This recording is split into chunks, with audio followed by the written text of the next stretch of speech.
जी की इतनी परीक्षा, वही की वही भद्रायु और कीर्तिमती के साथ में हुआ, कीर्तिमालिनी के साथ हुआ। ब्राह्मण और ब्राह्मणी का रूप रखकर भगवान शंकर पार्वती दौड़ते दौड़ते दौड़ते दौड़ते, भगवान शिव और पार्वती दौड़ते दौड़ते आए और पीछे शेर।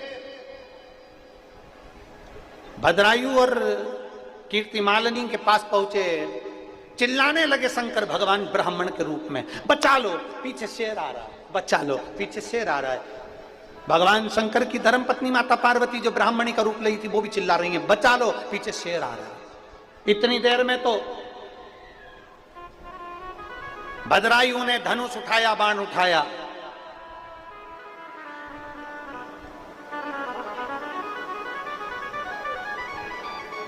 और शेर लपक कर आया।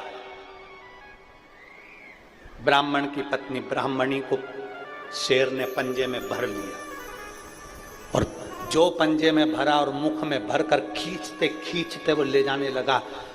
भगवान शंकर जो ब्राह्मण के रूप में थे वो हाथ जोड़कर कहते हैं, भद्रायु मेरी पत्नी को बचा ले, मेरी पत्नी को बचा ले। भद्रायु ने जो बाण छोड़ा शेर को लगा, पर वो छेदित होकर चले गया, पर शेर उस ब्राह्मणी को खींचता खींचता ले गया। आखिरी में ब्राह्मणी के टुकड़े टुकड़े सामने शेर ने कर दिए और खाना प्रारंभ कर दिया।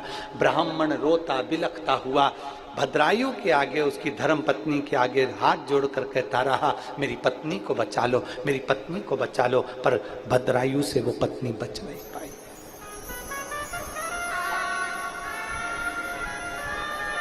बची नहीं।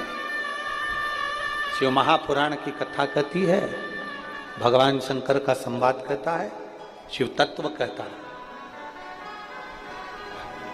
भगवान शंकर ब्राह्मण के रूप में कहते हैं, भद्रायु राजा, मैंने तो सुना था तेरा धनुष और बाण दोनों तीव्र है, मैंने सुना था तू दुनिया की रक्षा करता है, मैंने सुना था तू प्रजा की रक्षा करता है, तूने मेरी पत्नी की रक्षा नहीं करी, मैंने मेरी पत्नी की रक्षा नहीं करी, मैं तुझे श्राप देता हूं। भद्रायु चरणों में पड़ गया, कीर्तिमालिनी चरणों में पड़ गई, आप क्षमा करिए, आपको क्या चाहिए वो ले लो, जो चाहिए आपको दे दिया जाएगा, मेरा पूरा भंडार आपके लिए, मेरा पूरा राजघराना आपके लिए, मेरी पूरी राज सत्ता आपके लिए, आपको जो चाहिए लीजिए। ब्राह्मण कहता है, नहीं, धन लेकर करूंगा क्या, मेरी तो अर्धांगिनी चली गई। राजन, अगर इतने बड़े धर्मात्मा हो तो आप क्या अपनी अर्धांगिनी को मुझे दे सकते हो? आपकी पत्नी कीर्तिमालिनी को क्या मुझे दे सकते हो? राजा ने हाथ जोड़कर कहा, महाराज कैसी बात करते हो, आप ब्राह्मण हो, आप ब्राह्मण हो,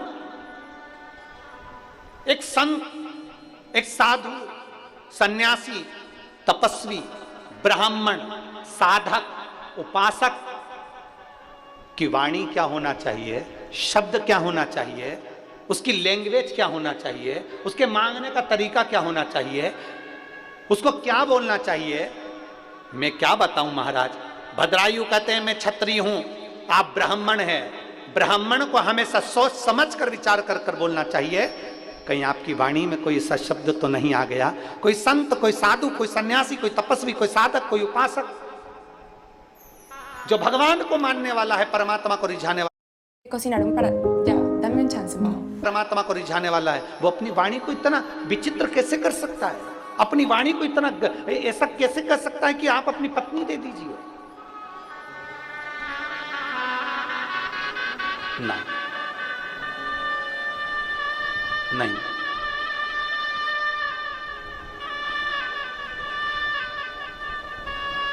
महाराज, ब्राह्मण देवता में अपनी पत्नी को नहीं दे सकता। आप कैसे कह सकते हो, आप कैसे बोल सकते हो कि मेरी पत्नी, आप मेरी पत्नी को मांग रहे हो? जरा विचार करिए, मैं नहीं दे सकता। बस तो राजन, श्राप झेलने के लिए तैयार हो जाओ। तब आखिरी में मालिनी, कीर्तिमालिनी ने अपने पति को देखा और पति ने कीर्तिमालिनी को देखा। ब्राह्मण है, दरवाजे से खाली जाए, ठीक नहीं। राजा ने हाथ में संकल्प लिया, ठीक है, मैं अपनी पत्नी को तुम्हें दे देता हूं। मैं अपनी पत्नी को तुम्हें दे देता हूं, पर अभी शरीर को नहीं रखूंगा, क्योंकि मेरी पत्नी को मैं बहुत चाहता हूं, मेरी पत्नी को मैं बहुत स्नेह करता हूं। सामने चिता लगाई और सामने चिता लगाकर अग्नि को प्रकट करा, और भद्रायु राजा उस अग्नि में कूदने वाला था। इतनी देर में उस ब्राह्मण के स्वरूप में से शंकर भगवान निकलकर बाहर आ गए। शिव बाहर।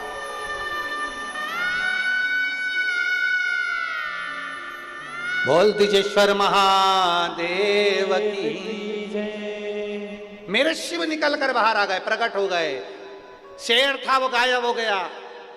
जो ब्राह्मणी को खाया था, जो ब्राह्मण की पत्नी को खाया था, ब्राह्मणी को, उसमें से पार्वती जी प्रकट होकर बाहर आ गई। शंकर पार्वती ने दर्शन दिया। भद्रायु, तुम मेरी आराधना करते हो ना, इसलिए मैंने परीक्षा ली थी। भद्रायु, मैं परीक्षा लेने के लिए तुम्हारे पास आया। राजन, आज मांग ले, तुझे क्या चाहिए। आज मैं प्रसन्न हूं, क्योंकि शंकर को लोग धन से प्रसन्न करना चाहते हैं। शंकर को लोग बहुत सारे इत्र सुगंध से प्रसन्न करना चाहते हैं। शंकर भगवान को लोग अपने वैभव और सत्ता से प्रसन्न करना चाहते हैं। शंकर भगवान खुद भद्रायु के सामने कहते हैं, सुनो भद्रायु, मैं तुमसे इसलिए प्रसन्न हूं क्योंकि तुम मुझे प्रसन्न करने के लिए कभी धन और दौलत नहीं, मुझे प्रसन्न करने के लिए केवल एक बूंद जल समर्पित कर देते थे, इसलिए आज मैं प्रसन्न होकर तुम्हें वर प्रदान करने लगा। मेरी जीजियों, मेरे जीजाओं, मेरी माताओं, मेरे भाई, मेरी बहन, और जितने आस्था चैनल पर कथा सुन रहे हैं, जितने फेसबुक यूट्यूब पर कथा सुन रहे हैं, जितने परतवाड़ा की इस पवित्र भूमि पर कथा को श्रवण कर रहे हैं, उनसे निवेदन करूंगा, एक बूंद जल अगर महादेव को चढ़ाया जाता है तो महादेव तुम्हारे अपने हो जाते हैं। जो तुम मांगते हो वो महादेव को तुम्हें देना ही पड़ता है। जब एक बूंद जल से महादेव हमारे हो जाते हैं, तो एक लोटा जल तुम रोज चढ़ाते हो, तो क्या महादेव तुम्हारी नहीं सुनेंगे?